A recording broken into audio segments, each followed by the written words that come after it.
नमस्कार दोस्तों, आपका बहुत बहुत स्वागत है हमारे यूट्यूब चैनल में। तो ये आपका उत्तराखंड एसआई पुलिस के लिए आपका जो है ये आपके मैथ्स प्रैक्टिस सेट है। इसमें हम देखेंगे आपके मैथ से लेकर महत्वपूर्ण प्रश्न। तो अगर आप नए हैं चैनल में तो प्लीज़ चैनल को सब्सक्राइब ज़रूर करें ताकि आपको ऐसे ही महत्वपूर्ण प्रश्नों की सीरीज़ हम आपके लिए लाते रहें। चलिए पहला प्रश्न देखते हैं। आपका पहला प्रश्न क्या कह रहा है। n बराबर 4, 7, 5 ए बी एक धन पूर्णांक है, यानी एक पॉजिटिव इंटीजर है जिसका दहाई अंक और इकाई अंक ए और बी है। यदि n 5, 8 और 9 से विभाजित है, ठीक है, तो हमें मान याद करना है किसका, 10a प्लस बी का आपको मान याद करना है। ठीक है, ये आपका महत्वपूर्ण प्रश्न है। ठीक है, तो सबसे पहले हम नंबर जो हमारे पास वो दिया गया है 4, 7, 5 ए और बी। ठीक है, इसके जो ऑप्शन है वो है ए बराबर 60, बी बराबर आपका 20 और सी बराबर आपका 35 और डी बराबर आपका है 15। ठीक है, तो अगर यहाँ पे जो है अगर हम 5 का विभक्ति नियम देखेंगे तो 5 कहता है कि उसके जो इकाई अंक में होना चाहिए वह क्या होना चाहिए, आपका 0 आना चाहिए। ठीक है, तो इसका मतलब आपका सी और डी ऑप्शन आपका कट जाएगा। ठीक है, क्योंकि 5 का विभक्ति नियम क्या बोलता है कि आपका जो इकाई अंक में है वहाँ पे 0 आना चाहिए। ठीक है, अगला कह रहा है आपका कि जो नंबर है, ठीक है, वह क्या है आपका 8 से विभक्त। 8 का विभक्ति नियम ये बोलता है कि तीन संख्या जो है वह क्या होनी चाहिए, आपकी जो है ये जो तीन संख्या है वह क्या होनी चाहिए, 8 से उसका भाग जाना चाहिए। ठीक है, तो हमारे पास दो ही ऑप्शन बचते हैं। अगर हम यहाँ पे लिखेंगे 560 और 520, ठीक है, तो अगर हम इनका भाग 8 से देंगे तो ये 8 से पूरा इनका भागा जा रहा है। ठीक है, तो इसका मतलब ये भी नहीं है, 8 से भी हमें पता नहीं लगा। अब हम 9 की तरफ जाएंगे। 9 का विभक्ति नियम ये कहता है कि हमें जो है संख्या का योग जो है वह क्या है, 9 से कटना चाहिए। ठीक है, संख्या है हमारे पास 4, 7, 5 ए और बी, तो 5 और 4 9 हो गए, तो ये संख्या आपकी कट जाएगी। ठीक है, अब यहाँ पे बचा आपका ए और बी। ए और बी ऐसा क्या रखे कि ताकि साथ में जोड़ करके वह क्या हो जाए, आपका कट जाए 9 से। तो 4, 7, 5 ए और बी। ठीक है, अब हमें ऑप्शन क्या है, दो ऑप्शन बचे हैं। या तो यहाँ पे 6 जीरो आ सकता है या तो यहाँ पे 2 जीरो आ सकता है। ठीक है, तो ये आपका कट गया क्योंकि 9 से कट गया। ठीक है, 9 का विभक्ति नियम क्या बोलता है कि जो 9 अगर कहीं पे भी बनेगा आपका, सपोज 5 4 बना तो ये कट जाएगा क्योंकि 5 धन 4 कितना होता है, 9 हो जाता है। ठीक है, तो इस प्रकार से ये कट जाएगा। अब साथ में हम क्या जोड़ेंगे कि यहाँ पे क्या हो जाए, आपका 9 बन जाइए। तो साथ में अगर हम यहाँ पे 6 और 0 रखते हैं तो ये आपका नहीं बन रहा है, 9 नहीं बन रहा है। लेकिन अगर यहाँ पे ए और बी की वैल्यू हम 2 जीरो रखते हैं, ठीक है, यानी 20 रखते हैं यहाँ पे, तो 7 और 2 9 हो गया और ये पूरा पूरा संख्या कट जाएगी। तो इसका मतलब आपका ऑप्शन जो हो जाएगा वह बी ऑप्शन आपका सही आंसर हो जाएगा। ऑप्शन बी आपका सही आंसर हो जाएगा, 20 आपका सही आंसर आ जाएगा। ठीक है, सबसे पहले हमने देखा यहाँ पे कि हमें क्या पूछा गया है कि n जो है वह डिविजिबल है किससे, 5 से। तो 5 का हमने देखा कि जो इकाई का अंक होता है वह 0 होता है। 8 का जो डिविजिबिलिटी रूल होता है वह क्या बोलता है कि तीन संख्याएं जो होती हैं वह 8 से डिविजिबल होती हैं। ठीक है, यानी 8 से उसका पूरा भाग जाता है। तो हमने ऑप्शन के द्वारा इसे चेक किया कि हमने 60 और 20 रखा और दोनों जा रहे थे। फिर हम लास्ट 9 पे आए, तो 9 से हमने देखा कि 9 का क्या कहता है कि अगर आपके कितने धन जो संख्याओं का पूरा योग है वह 9 से भागा जा रहा है, तो इसका मतलब 9 से पूरी तरह वह दूसरी संख्या भी कट जाएगी। ठीक है, तो यहाँ पे 4 और 5 आया तो ये 9 कट गया। और इसके बाद अब साथ में हम क्या जोड़ेंगे कि ताकि 9 से कट जाए, तो हमने यहाँ पे 2 जीरो रखा। तो आपको ऑप्शन क्या हो जाएगा, ऑप्शन हो जाएगा आपका ऑप्शन 20 हो जाएगा। इसका सही आंसर आपका ऑप्शन 20 हो जाएगा। ठीक है, चलिए अगला देखते हैं आपका। ठीक है, और हमें मान पूछा गया था आपका जो है ए और बी आपका आ गया, यहाँ पे कितना आ गया आपका 20 आ गया। ठीक है, तो हमें पूछा गया था 10a प्लस बी का मान पूछा गया था आपसे। ठीक है, तो b क्या हो जाएगा 0 और ये हो जाएगा 10 इंटू 2। ठीक है, ये बन रहा है आपका पूरा 20 बन रहा है आपका। ठीक है, इसी प्रकार से आपका बनता है क्योंकि इकाई के स्थान पर आपका क्या है, आपका 0 रख दिया हमने, तो 10 गुणा गया कितना 20 हो गया। तो आंसर कितना आ जाएगा, इसका आंसर भी कितना हो जाएगा 20 हो जाएगा आंसर। ठीक है, वैसे भी आपका ए और बी का आंसर कितना था 20 था। इसको हम किस प्रकार से तोड़ सकते हैं, 10a प्लस बी की वैल्यू हमने अगर 0 रखी यहाँ पे और ए की जगह 2 रखी तो कितना आ जाएगा आपका 20 ऑप्शन आपका आ जाएगा। ठीक है, तो बी ऑप्शन आपका सही आंसर हो जाएगा यहाँ पे। चलिए अगला प्रश्न देखते हैं आपका। अब ये आपका एवरेज का प्रश्न डाला है मैंने यहाँ पे, ठीक है। एवरेज का प्रश्न क्या कह रहा है कि एक स्कूल में कक्षा एक्स की परीक्षा में लड़कियों का औसत उत्तीर्ण प्रतिशत 85 है और लड़कों का औसत उत्तीर्ण प्रतिशत 83 है। उस स्कूल के कक्षा एक्स के सभी लड़कों और लड़कियों का औसत उत्तीर्ण प्रतिशत इतना है। तो स्कूल के कक्षा एक्स में लड़कियों की संख्या का प्रतिशत ज्ञात कीजिए, ठीक है, कि लड़कियों का प्रतिशत संख्या कितना होगा। ये आपका महत्वपूर्ण प्रश्न है आपका एवरेज से, ठीक है। चलिए हम देखते हैं प्रश्न क्या कह रहा है आपका। सबसे पहले हम यहाँ पे लिखेंगे बॉय और गर्ल लिखेंगे, ठीक है। तो लड़कों का जो है वह है कितना 83%, ठीक है, 83% है इनका, है आपका लड़कियों का है 85%, ठीक है। और आपको पता है आपने एलिगेशन पढ़ा होगा, ठीक है। एलिगेशन कैसे लगाते हैं हम, बीच में आपका पूरा औसत आ जाएगा इतना, ठीक है। इस प्रकार से आपका औसत आ जाएगा। ये आपका एलिगेशन का प्रश्न है। किसका? एलिगेशन का प्रश्न है, ये एलिगेशन का प्रश्न है, ठीक है। तो जो बीच वाली संख्या रहती है, जो यहाँ पे बीच वाली संख्या रहती है वह क्या होती है, ज़्यादा होती है, ठीक है, इन दोनों के बीच में रहती है। 83 के बीच में रहेगा आपका 83.7, और अगर ये संख्या है उससे बड़ी होगी, ठीक है, तो तब आपका एलिगेशन लगेगा। यानी जो एलिगेशन बीच वाली संख्या होगी वह क्या होगी, इन दोनों के आपके जो है बीच में आपकी पड़ेगी आपका, ठीक है। अब क्या होता है, हम माइनस करते हैं, बड़े में से छोटे को माइनस करेंगे तो यहाँ पे आ जाएगा, और बड़े में से छोटे को माइनस करेंगे तो यहाँ पे आ जाएगा, ठीक है। तो 83.7 में से हमने 83 माइनस करा तो ये आ गया 0.7, यहाँ पे आ गया। और 85 में से 83.7 करा तो ये आ जाएगा यहाँ पे आपका कितना हो जाएगा, 1.3 हो जाएगा आपका, 1.3, ठीक है। तो अब आपका जो रेशियो बना बॉयज़ और गर्ल्स का रेशियो बना वह बना 1.3 और 0.7 का, किससे? एलिगेशन से, ठीक है। और दशमलव हम क्या है काट सकते हैं, क्योंकि यहाँ पे भी 1 दशमलव है, तो ये हो जाएगा 13:7 हो गया। ये कितना हो गया? 13:7 बॉयज़ और गर्ल्स का रेशियो हो गया।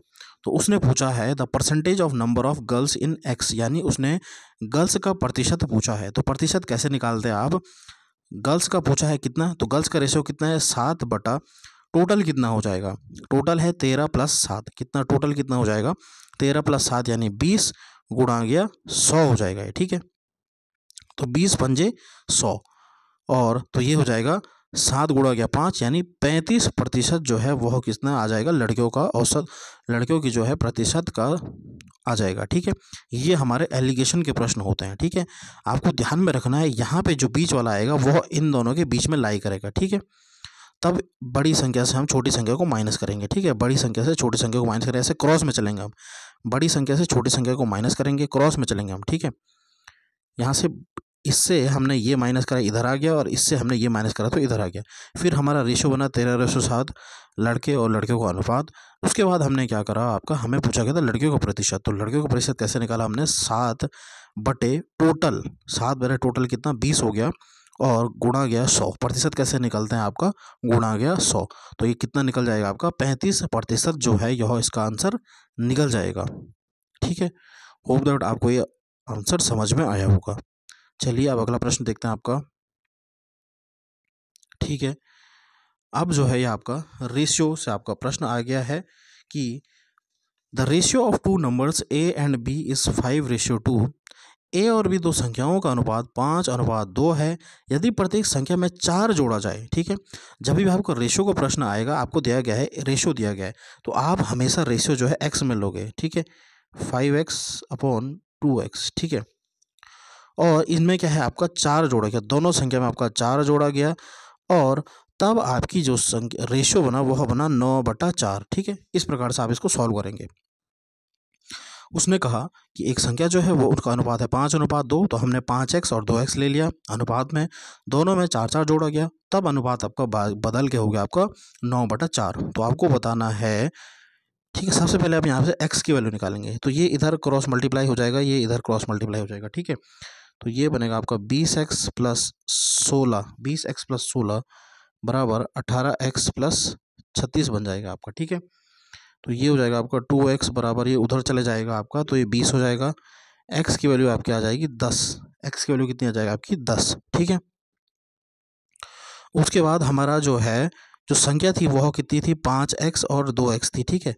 तो संख्या जो आ जाएगी वो आ जाएगी 5x और 2x, यानी 10 पंजे 50 और जो आपका 20, 50 और 20 आपकी जो है ओरिजिनल संख्या आ गई। यहाँ पे जो आपकी वास्तविक संख्या है वह आ गई 50 और 20। अब उसने बोला है यदि प्रत्येक मूल संख्या से 5 घटाया जाता है तो ए और बी का अनुपात ज्ञात करना आपको, कि इन संख्याओं से आपका जो आपकी वास्तविक संख्या ओरिजिनल नंबर है उससे हमको क्या है subtract each number, 5 is subtracted from each original number. तो 50 में से अगर हम 5 घटाएंगे तो ये आ जाएगा 45, और 20 में से अगर हम 5 घटा देंगे तो ये आ जाएगा 15, और इसका अनुपात कितना हो जाएगा 3:1, ठीक है। तो 3:1 इसका सही उत्तर हो जाएगा, ठीक है। इस प्रकार के रेशियो प्रश्न आपको पूछे जाते हैं, ठीक है। ऐसा नहीं कि आपका कठिन ही प्रश्न पूछा जाएगा आपके, जैसे जिस प्रकार से आपका डीएलएड का पेपर आपने देखा होगा उसमें भी क्या है कुछ प्रश्न आपके हार्ड पूछे गए थे, लेकिन ज़्यादा से ज़्यादा आपके जो है इसी प्रकार के प्रश्न आपके पूछे जाते हैं, ठीक है। तो जहाँ पे भी आपको रेशियो दिया होगा वहाँ पे आपको क्या है 5x और 2x लेना है, ठीक है। एक्स में आप सॉल्व। चलिए अगला प्रश्न देखते हैं आपका। Mohit and Ashu invested some amount in a business in the ratio 8:15। Mohit withdraws his capital after 9 months. If they get profit in the ratio of 4:5, then for how many months did Ashu invest in the business? यानी मोहित तथा अंशु ने एक व्यापार में क्रमश 8:15 के अनुपात में कुछ राशि निवेश की है। 9 महीने के बाद मोहित अपनी पूंजी वापस निकाल लेता है। यदि उन्हें 4:5 के अनुपात में लाभ प्राप्त होता है तो अंशु ने कितने महीने के लिए व्यापार में निवेश किया है, ठीक है। तो इस प्रकार के प्रश्न आप कैसे सॉल्व करेंगे, ठीक है। सबसे पहले आप लेंगे यहाँ पे मोहित और अंशु का रेशियो, ठीक है। मोहित ने कितना इन्वेस्ट किया और अंशु ने कितना इन्वेस्ट किया, ये आपका रेशियो में दिया गया 8:15 में दोनों ने क्या है इन्वेस्ट किया, ठीक है। अब ये क्या कह रहा है if they get a profit, उनका प्रॉफिट जो है वह किस रेशियो में आया 4:5 के अनुपात में उनका प्रॉफिट आया, ठीक है। तो यहाँ पे पूछ रहा है आपको सबसे पहले हमें क्या निकालना है, इनका समय निकालना है, ठीक है। समय क्या होता है, समय होता है प्रॉफिट बटा कितना उसने इन्वेस्ट किया, ठीक है। समय बराबर होता है प्रॉफिट अपॉन इन्वेस्टमेंट, ठीक है। यहाँ पे इसको ऐसा भी लिख सकते हैं profit is equal to investment into time. Profit जो होता है वह किसके बराबर होता है, लाभ जो होता है वह होता है आपका जो उन्होंने इन्वेस्ट किया बटे गुणा गया समय, ठीक है, गुणा गया समय। तो हम क्या है इसको उल्टा लिख सकते हैं कि time is equal to P upon I, time is equal to P upon I. तो यहाँ से हम टाइम निकाल देंगे। टाइम कैसे निकलेगा, पी अपॉन आई, पी अपॉन आई यानी 4/8 रेशियो, और ये हो जाएगा 5/15, ठीक है। अगर इसे हम सॉल्व करेंगे तो ये आ जाएगा 1/2 और ये आ जाएगा 1/3, 1/2 1/3, ठीक है। आपका यहाँ पे मैं आपको बताता हूँ, यहाँ पे जो समय का अनुपात आया, समय का अनुपात आ गया वह कितना आया 1/2 रेशियो 1/3 आपका समय का अनुपात आ गया, ठीक है। अब आप क्या करते हैं इस प्रकार से आपको क्या है एलसीएम लेना है यहाँ पे, क्योंकि आपका रेशियो कभी भी क्या है फ्रैक्शन में नहीं रहता है, भिन्न में कभी आपका रेशियो नहीं रहता है, यह बात आपको देखनी है। तो 2 और 3 का आपका एलसीएम कितना होता है 6 हो जाता है, ठीक है। तो गुणा गया 6 करना है, गुणा गया 6 करना है, तो ये कितना हो जाएगा टाइम जो हो जाएगा 2 तिया 6 और 3 दूनी 6, तो 3:2 में जो है आपका समय निकल जाएगा, ठीक है। अब उसने कहा ये किसका है, ये हमें था मोहित और अंशु का था ये, ठीक है। समय आ गया 3:2 में, मोहित और अंशु का जो समय आ गया वो आ गया कितना, मोहित और अंशु का जो समय आ गया वो आ गया 3:2 में, ठीक है। अब उसने बोला है कि जो है 9 महीने के बाद मोहित अपनी पूंजी वापस निकाल लेता है। यानी मोहित ने कितने महीने बाद अपनी पूंजी निकाली, 9 महीने बाद, यानी 9 महीने तक उसने इन्वेस्ट किया, ठीक है। तो 9 कैसे बना होगा आपका, 3 से 9 कैसे बना होगा, जब हमने 3 तिया 9 करा होगा, ठीक है। तो यहाँ पे अगर हम 2 से 3 करते हैं तो हमें क्या है ये किसका अंशु का निवेश मिल जाएगा, जो कि कितना हो जाएगा 6 महीने तक अंशु ने क्या है निवेश किया है, 6 मंथ तक अंशु ने निवेश किया है, ठीक है। क्योंकि यहाँ पे क्या निकला आपका जो है, ये रेशो वाले क्वेश्चन इसी प्रकार से होता है आपके कि 3:2 तो निकला हमारा, ठीक है। फिर यहाँ पे 9 महीने के लिए मोहित ने जो है निवेश किया, अपनी पूंजी 9 महीने तक उसने निवेश करी, तो एक रेशियो कितने के बराबर हो जाएगा, 3 के बराबर हो जाएगा, ठीक है। इस प्रकार से समझिए आप, 3 रेशियो जो है 9 के बराबर होता है, तो एक रेशियो कितने के बराबर, 3 के बराबर होगा, ठीक है। तो यहाँ पे हमारा अंशों का रेशियो कितना है, 2 है, तो 2 रेशियो कितने के बराबर होगा, 2 गुणा गया 3, यानी 6 महीने के लिए जो है वह क्या है, व्यापार किया गया, किसके द्वारा, अंशु के द्वारा, ठीक है। इस प्रकार से आप ये रेशियो वाले प्रश्न करते हैं। और एक टाइप और पूछा जाता है आपका, जैसे आपका स्पीड, डिस्टेंस और टाइम का, ठीक है। Speed is equal to distance upon time, ठीक है। इन पे भी आपका प्रश्न पूछे जाते हैं। सपोज आपको दिया गया है कि आपको स्पीड दी गई है किसकी, ए और बी की, ए और बी की स्पीड दी गई है आपको, स्पीड जो है ए की और स्पीड जो है बी की 15 और 20 दिया गया है, ठीक है, स्पीड दी गई है। और उनका डिस्टेंस दिया गया है, डिस्टेंस दिया गया है उनका 3 और 4, ठीक है। तो आपको समय का अनुपात आराम से पता लग जाएगा, ठीक है, क्योंकि speed is equal to distance upon time होता है, ठीक है। तो डिस्टेंस कितना है 3, स्पीड कितनी है 5, ठीक है। डिस्टेंस कितना है यहाँ पे 4 और यहाँ पे 20। इस प्रकार से आपका जो है रेशियो बनेगा 1/5 और ये हो जाएगा 4 1/5, ठीक है। इस प्रकार से आपका ये बनेगा, ठीक है। ये मैंने एग्जाम्पल के लिए बताया आपको, ठीक है। तो ये आपका प्रश्न रहा आपका रेशियो के प्रश्न से। चलिए अगला प्रश्न देखते हैं आपका, ठीक है। 5 पुरुष और 8 महिलाएं किसी काम को 34 दिन में पूरा कर सकती है, ठीक है। ये आपका महिला और पुरुष से आपका प्रश्न आ गया कि जो है 5 महिला और कितने हैं 8 पुरुष, 5 महिला प्लस 8, 5 पुरुष और 8 महिला, ठीक है, 5 पुरुष और 8 महिला जो है किसी काम को क्या है 34 दिन में करते हैं, और ठीक है। उसके बाद जबकि 4 पुरुष, 4 मेन, ठीक है, और 18 महिलाएं जो है उसी काम को कितने दिन में करती हैं, 28 दिन में करती हैं। तो इससे अगर आप सॉल्व करेंगे यहाँ पे, तो अगर आप इसे 2 से काटेंगे तो ये 17 बन जाएगा और यहाँ पे बन जाएगा आपका 14, ठीक है। तो इससे बनेंगे आप 17 पंजे 85 मैन प्लस 36 वुमेन बराबर, ये हो जाएगा 14 चौके 56 मैन प्लस, इसे आप ऐसे रहने देंगे 14 × 18 वुमेन, ठीक है। और यहाँ पे आ जाएगा, अगर आप इसे सॉल्व करेंगे तो ये आ जाएगा आपका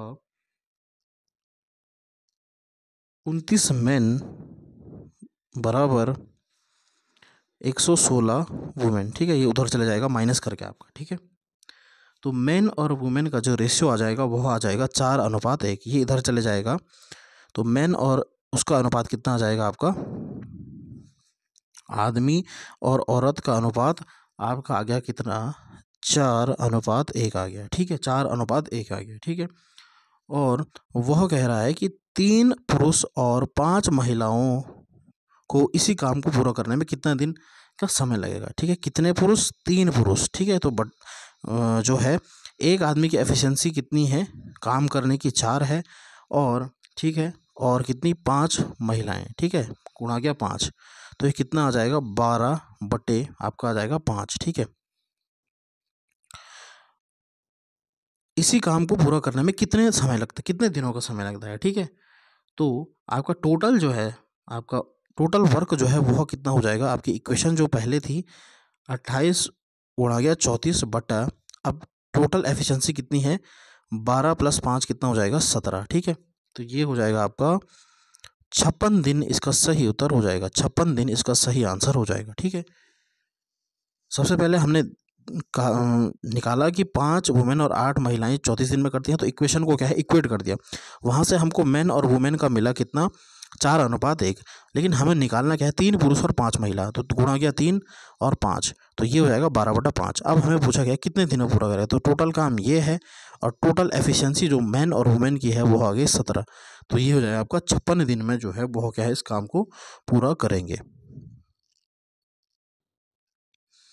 चलिए अब आपका है पाइप और जो है ये टैंक वाले प्रश्न हैं, ये बहुत इंपॉर्टेंट प्रश्न होते हैं आपके। पाइप और सिस्टर्न इसे हम बोलते हैं आपका इंग्लिश में, ठीक है। क्या कह रहा है आपका कि दो पाइप पी और क्यू एक खाली टंकी को क्रमशः 25 घंटे तथा 20 घंटे में भर सकते हैं, ठीक है। तो यहाँ पे क्या है, पी जो है कितने 25 में और क्यू जो है वह कितने में भरता है, 20 में भरता है। जो भरेगा उस पर आप प्लस लगा दो, ठीक है, याद रखने के लिए आप प्लस लगा दो। पाइप आर अकेला एक भरी हुई टंकी को 50 घंटे में खाली कर सकता है, यानी आर जो है वो नेगेटिव है। नेगेटिव का मतलब होता है कि यानी वो खाली करने वाला है। तो अगर आप इसका एलसीएम लोगे, सबसे पहले आपको लिखना है एलसीएम। एलसीएम कितना हो जाएगा, 100 इसका एलसीएम हो जाएगा, ठीक है। अब आपको इनकी क्या है निकालनी पड़ती है, एफिशिएंसी निकालनी पड़ती है, ठीक है। तो एफिशिएंसी क्या है निकलती है आपकी, आपको क्या है 25 का जो है भाग देना पड़ता है 100 में। आप एफिशिएंसी इधर निकाल दीजिएगा, ठीक है। यानी पी कितने टाइम तक काम करेगा, ठीक है। पी करेगा 25 चक्को 100, ठीक है। उसी प्रकार से 20 पंजे 100, ठीक है। क्यू जो होगा 5 हो जाएगा, यहाँ पे 5 की एफिशिएंसी से भरेगा टंकी को। और आर जो है खाली करता है, यानी -2। आर जो है खाली करेगा, क्योंकि 50 दूनी 100 होता है, तो -2, ठीक है। यहाँ पे क्या हो जाएगा आपका कि पी जो है वो उस टंकी को भरता है 4 हो जाएगा 25 चक्को। यहाँ पे क्या होता है, ये टोटल वर्क होता है, 100 क्या है टोटल वर्क है, ठीक है। और ये उसको क्या है इतने घंटे में बढ़ता है, तो हमें क्या निकले उसकी एफिशिएंसी निकालनी है, ठीक है। तो हम क्या है भाग देते हैं, 25 भागा जो है 100 में देंगे तो ये 4 आ जाएगा। फिर आपका 20 जो है 100/20 जो हो जाएगा 5 हो जाएगा, और 100/50 जो हो जाएगा 2 हो जाएगा, ठीक है। पी और क्यू भरते हैं, आर क्या है आपका खाली करता है, इसलिए हमने नेगेटिव ले लिया, ठीक है। अब आपका क्या कह रहा है यहाँ पे कि पहले दोनों पाइप पी और क्यू खोले जाते हैं, यानी पी प्लस क्यू कितना काम करेंगे, ठीक है, कितना 8 घंटे के पश्चात खोले जाते हैं। यानी पी और क्यू ने क्या है 8 घंटे तक काम किया है, ठीक है, 8 घंटे तक काम किया। और उनकी एफिशिएंसी कितनी थी, मैंने आपको बोला 5 और 9, 9 उनकी एफिशिएंसी थी, ठीक है, 9 उनकी एफिशिएंसी थी। तो कितना हो जाएगा 72 जो है उन्होंने काम कर दिया, 72 घंटे जो है उन्होंने काम करा, ठीक है। किसने किसने करा काम आपका, 72 काम जो है कंप्लीट करा आपका पी और क्यू ने। तो 100 में से 72 अगर हम टोटल काम कितना हो जाएगा, टोटल काम आपका टोटल भरने का काम है आपका, ठीक है। तो ये आपका हो जाएगा आपका 100 में से 72 अगर हम माइनस करेंगे तो ये हो जाएगा 28 काम अभी बचा हुआ है। 28 काम क्या है आपका अभी बचा हुआ, आपका कितना 28 काम बचा हुआ है, ठीक है। तो 8 घंटे तथा 8 घंटे पश्चात पाइप आर को भी खोला जाता है। अब पाइप आर को भी खोला गया, यानी 8 घंटे तक पहले पी और क्यू ने 8 घंटे तक उस टंकी को भरा, क्योंकि वो भरने वाली टंकी थी, ठीक है। और आर फिर आर 8 घंटे के बाद जो है 8 घंटे के बाद आर को भी खोला जाता है। टंकी को पूरा भरने में कितना समय लगेगा, तो यानी अब बचा हुआ काम जो है वह कौन करेगा, आर करेगा उस टंकी को भरने में।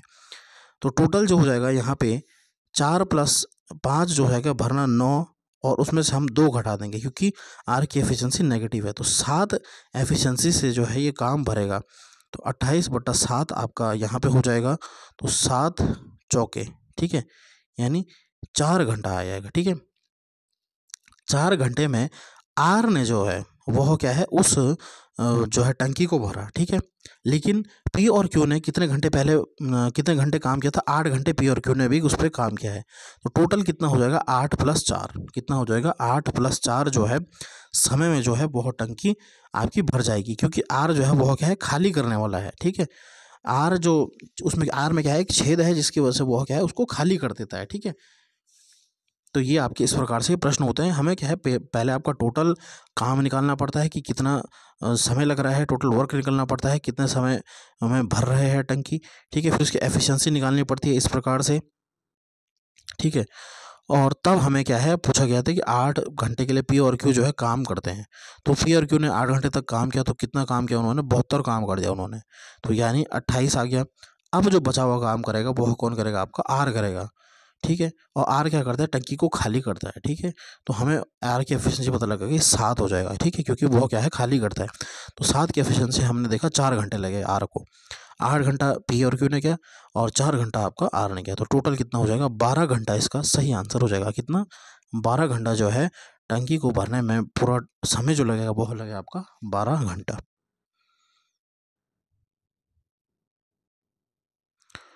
अगला देखते हैं आपका, एक व्यक्ति ने 8% वार्षिक साधारण ब्याज की दर से पर 1200 तथा समान अवधि के लिए एक व्यक्ति तथा समान अवधि के लिए 10% वार्षिक साधारण ब्याज की दर पर 1800 का ऋण लिया। ठीक है, ठीक है, यानी उसने क्या है, एक person took loan of 1200 at 8% per annum simple interest and ₹1800 at 10% per annum simple interest for same time period. He paid a total of इतना एज ए इन्वेस्टमेंट, यानी इसने टोटल इतना पे किया। तो find out the tenor of his loan. ठीक है, तो simple interest क्या होता है, PRT/100। सिंपल इंटरेस्ट का फॉर्मूला क्या होता है आपका, PRT/100। तो इसने बोला, पहले उसने क्या करा, 1200 PRT, ठीक है, और दूसरे के लिए प्लस किया उसने, कितना, 1800 गुणा गया 10/100 इंटू टी बराबर कितना है, टोटल उसने जो ब्याज चुकाया वह चुकाया उसने 1380 बराबर 1380 के कर दीजिएगा। तो यहाँ से अगर हम इसे सॉल्व करेंगे, ये 0 से 0 कट जाएगा, 0 से 0 कट जाएगा, यहाँ पे 0 से 0 कट जाएगा, 0 से 0 कट जाएगा। ठीक है, तो 12 अट्ठे यहाँ पे हो जाएगा 96T प्लस ये हो जाएगा 180T बराबर कितना हो जाएगा, 1380 कितना हो जाएगा, 1380 हो जाएगा यहाँ पे। ठीक है, तो ये हो जाएगा आपका कितना, यहाँ पे हो जाएगा 6, ये हो जाएगा आपका, ये 0 है यहाँ पे, 6 276T बराबर 1380। ठीक है, अब टी की वैल्यू हम निकालेंगे तो टी ये से कट जाएगा तो 5 साल इसका सही आंसर हो जाएगा, 5 ईयर्स। ठीक है, और आप काटेंगे इसको तो ये आ जाएगा आपका 5 ईयर। तो 5 साल बाद जो है उसका टेन्योर था। ठीक है, यानी 5 साल बाद उससे अपना लोन चुकाना था। ठीक है, तो हमने क्या करा, यहाँ पे इंटरेस्ट, पहला इंटरेस्ट, दूसरा इंटरेस्ट और टोटल जो उसने इंटरेस्ट चुकाया ये सब आपके बराबर कर देंगे। तो यहाँ पे आपका हमें समय निकल गया कि कितने समय तक के लिए उसने लोन लिया था। ठीक है,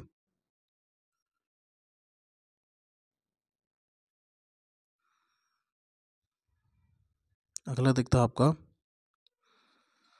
ये क्या कह रहा है आपका, the breadth of rectangular field is 2/3 of its length. ठीक है, यानी ब्रेथ जो है 2/3 ऑफ इट्स लेंथ है, तो breadth upon length is equal to 2/3। मैंने बोला रेशियो जो होता है हमेशा एक्स में लेना आपको। ठीक है, यानी ब्रेथ यहाँ से आ गई आपकी 2x। ठीक है, ब्रेथ मतलब क्या होता है, आपकी चौड़ाई होती है, और लंबाई आ गई 3x। ठीक है, अब ये क्या बोल रहा है, इफ़ इट्स एरिया इज़ इतना, इसका एरिया जो है, इस पूरे जो है आयताकार जो है इसका एरिया जो होगा वह कितना है आपका, बोल रहा है 864 मीटर स्क्वायर। इसका कितना है, 864 मीटर स्क्वायर इसका एरिया है। ठीक है, तो हम क्या करेंगे, एरिया जो कि रेक्टेंगल का होता है, आयत का होता है, लंबाई गुणा चौड़ाई। तो लंबाई कितनी है हमारे पास, 3x है, और चौड़ाई कितनी है, 2x है, और टोटल कितना दिया गया है हमें, 864 मीटर स्क्वायर दिया गया है। 3 दूनी 6, एक्स स्क्वायर बराबर 864 कर देंगे तो एक्स स्क्वायर की वैल्यू आ जाएगी, एक्स की वैल्यू आ जाएगी 12। ठीक है, एक्स स्क्वायर की वैल्यू यहाँ से कितनी हो जाएगी, 144, तो एक्स हो जाएगा 12, एक्स हो गया हमारे पास 12। तो ब्रेथ यहाँ से कितनी निकली। ठीक है, हमें पूछ रहा है आपका, how much will it cost to put a fence around it at a rate of 15 rupees per metre, यानी इसके चारों ओर बाड़ लगाने के लिए कितना खर्च आएगा यदि हम क्या करते हैं, 15 प्रति मीटर के हिसाब से इस पर बाड़ करते हैं। तो बाड़ के लिए हम क्या, उसका परिमाप निकालते हैं, पेरीमीटर निकालते हैं। ठीक है, तो पेरीमीटर कैसे निकलता है आपका, पेरीमीटर होता है 2L + B, 2 लंबाई प्लस चौड़ाई। ठीक है, तो हमारे पास जो है ये था आपका, लंबाई थी 3x प्लस चौड़ाई थी आपकी 2x। ठीक है, अभी हमने x कहीं ऐसे रहने दिया, 2 × 5 x हो जाएगा यहाँ पे, यानी 10x हो जाएगा। और x की वैल्यू कितनी निकली थी हमारी, x की वैल्यू निकली थी हमारी 12। ठीक है, तो ये हो जाएगा आपका 120 जो हो जाएगा, इसका क्या हो जाएगा, परिमाप हो जाएगा, परिमाप यानी पेरीमीटर हो जाएगा। ठीक है, और हमें क्या है, 120 इसका परिमाप हो गया, हमें जो है इस पर क्या है, 15 रुपये प्रति मीटर के हिसाब से इसकी बाउंड्री करनी है, ठीक है, यानी फेंसिंग लगानी है, इस पर तार बाड़ करनी है।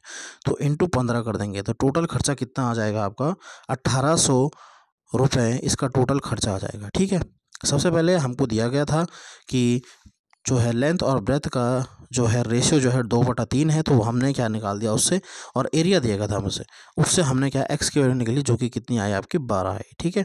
अब क्या करा हमने, यहाँ पे हमको बोला था कि हमको उस पर ताड़ बाड़ करनी है, तो उसका परिमाप जो है वो हमें निकालना पड़ता है। तार बाड़ जब भी होती है किसी भी आपका जो है 3D फिगर में, तो वहाँ पे हम क्या निकाल उसका परिमाप से तार बाड़ करते हैं, ठीक है।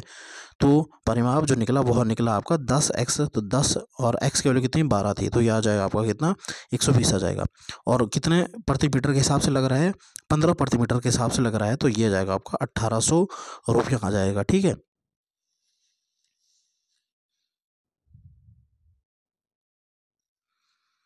अगला देखते हैं आपका, अगला प्रश्न क्या कह रहा है आपका कि if the length and breadth of cuboid are increased by 10% and 20% and its height is decrease by 20%, find the percentage increase in the volume, ठीक है।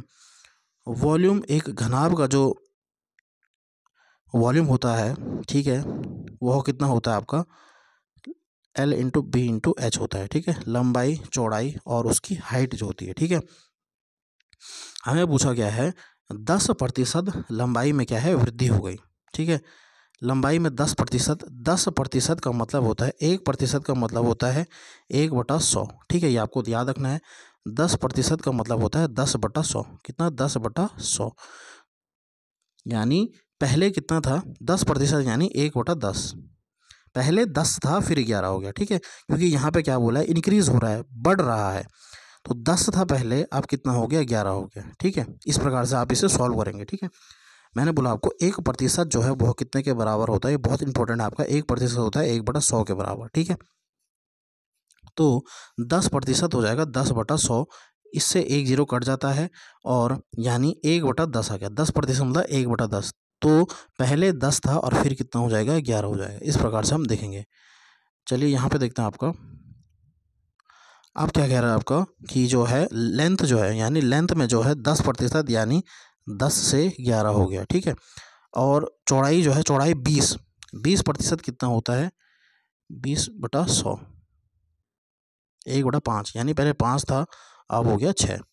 और हाइट जो होती है वह क्या होती है डिक्रीज होती है 20%, 20% डिक्रीज यानी 5 से कितना होना 4 होना, ठीक है, 5 से 4 होना। बढ़ेगी तो प्लस कर देंगे हम ऊपर और घटेगी तो माइनस कर देंगे, ठीक है।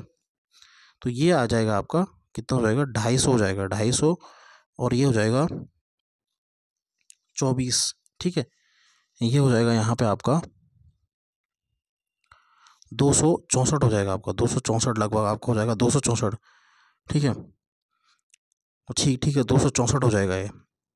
अब उसने पूछा है find the percentage increase in the volume, यानी वॉल्यूम में कितना परसेंटेज इंक्रीज आया।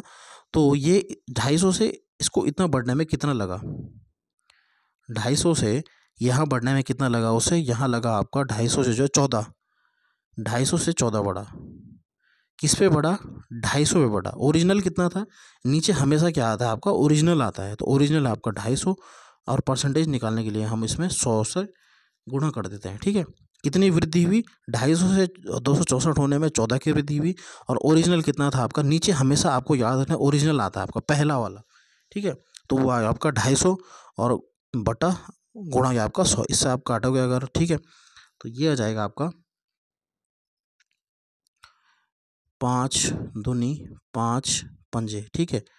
तो ये आपका फ्रैक्शन में आ रहा है आपका 5 सही 3/5% इसका सही उत्तर हो जाएगा आपका, ठीक है।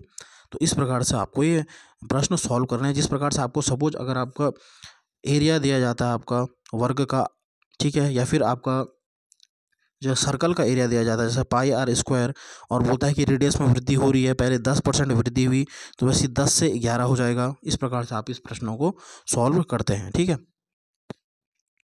तो स्टूडेंट्स कैसे लगे आपको ये क्लास ज़रूर कमेंट करें, और ऐसे ही सीरीज़ के लिए आप चैनल को सब्सक्राइब ज़रूर करें। ऐसे ही महत्वपूर्ण प्रश्नों की सीरीज़ आपके लिए लाते रहेंगे।